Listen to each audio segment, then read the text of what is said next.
Nandito tayo ngayon sa Tubahon, Lagindingan. Malapit lang siya sa airport at marami ditong seafood. Maraming mga stalls dito. Hanap ka lang yung pwesto mo. So far yung mga nakikita natin, mga saang, mga alimasag, nakabalot na siya, and other shellfish.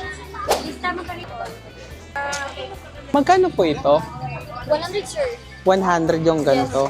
Ilan yung kunin natin ganito? So on this section, tipo 100 siya.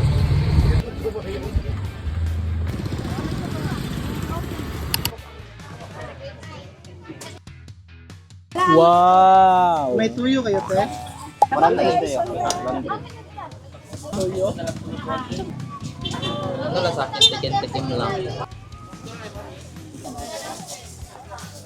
Mmm!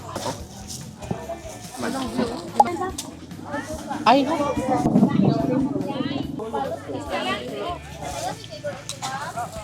Mmm! Kalamansi, masarap na kalamansi nga.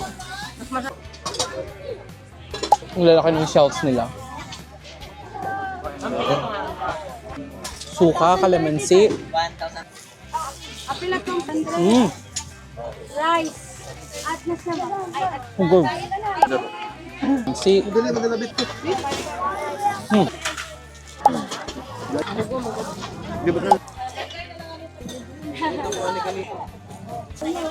Oh, madam.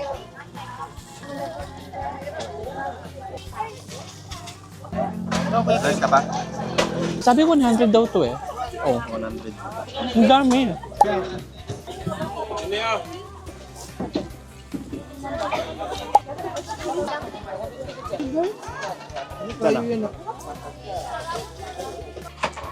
Yung mga kasama ko, tikman muna namin yung suka.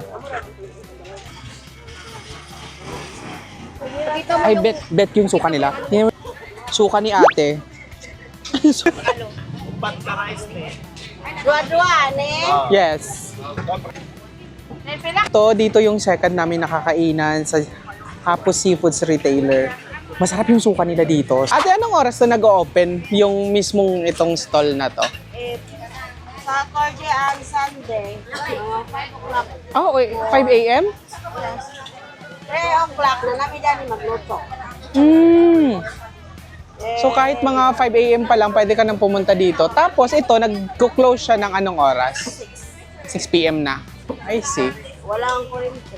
Ah, kasi madilim na. Oo. Mas naka-discount kami kay ate. Tatlo, 250.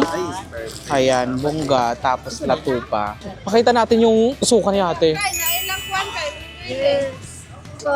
Oysters. Thank you, ate. Rice, no? Yes po. Salamat. Sarap ng suka. Lato. Manok. Sorry, kung kawin. Oo.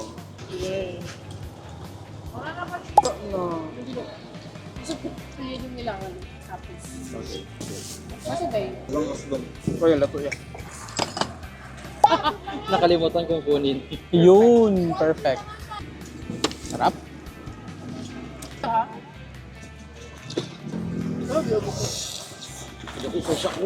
Mm. Wala.